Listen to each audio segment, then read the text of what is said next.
રાજ્યમાં આમ આદમી પાર્ટીના મહિલા મોરચા દ્વારા આજે મહિલાઓના સુરક્ષાના મુદ્દે ગાંધીનગર ખાતે ભારે આક્રોશ સાથે દેખાવ અને ધરણા પ્રદર્શન કર્યા હતા. પ્રદર્શનકર્તાની સાથે પોલીસ ઘટના સ્થળે દોડી ગઈ હતી અને મોટી સંખ્યામાં આમ આદમી પાર્ટીના મહિલા કાર્યકર્તાઓ સહિતના કાર્યકર્તાઓની અટકાયત કરવામાં આવી હતી.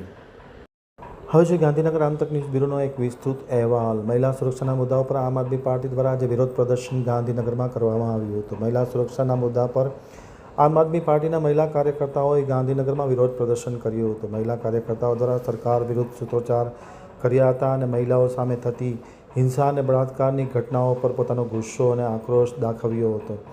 દેખાવકારોએ મહિલાઓ માટે સુરક્ષા અને ગુનેગારો સામે કડક કાર્યવાહી કરવાની માંગ સાથેના પોસ્ટરો દેખાવમાં રજૂ કરતા પોલીસ ઘટના સ્થળે પહોંચી જઈ અને આમ આદમી પાર્ટીના મહિલા કાર્યકર્તાઓને અટકાયત કરી તેમને પોલીસ સ્ટેશન લઈ જવામાં આવ્યા હતા.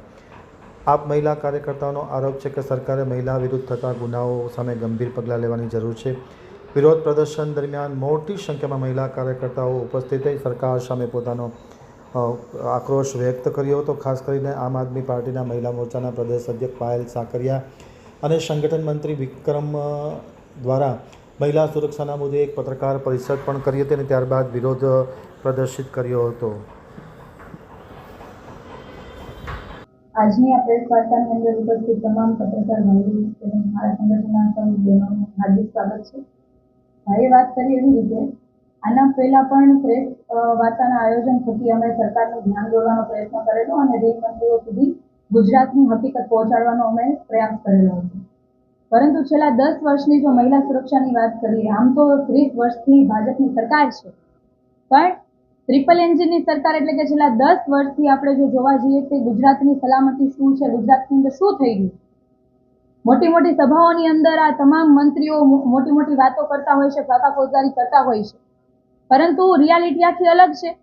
અરે તમે વિકાસની વાતો કરો છો, તમે મોટી મોટી સલામતીની વાતો કરો છો, ગુજરાતમાં મહિલાઓ સલામત છે એવી ગુજરાતના બહારના રાજ્યોની અંદર તમે સભાઓની અંદર વાત કરો છો, પણ આ ગુજરાતની હાલત શું છે? છેલ્લા 10 વર્ષની વાત કરીએ તો એક પછી એક વર્ષનો જો આપણે NCRBનો રિપોર્ટ જોવા જઈએ કે જેમાં ગુનાઓ નોંધાયા છે, બળાત્કારના ગુનાઓ નોંધાયા છે, એવા તો કેટલાય ગુનાઓ એવા છે કે જે નોંધાયા નથી. ઓન ચોપડે જે નોંધાયા છે એનો આંકડો જો જોવા જઈએ તો છેલ્લા 10 વર્ષમાં એટલે કે 2015 થી 24 સુધી, 2025-26નો તો રિપોર્ટ નથી હજી રજૂ થયો, 2024 સુધીનો જો રિપોર્ટ જોવા જઈએ તો 6116 મહિલાઓ સાથે દુષ્કર્મ થયું છે એવા કેસ નોંધાયા છે.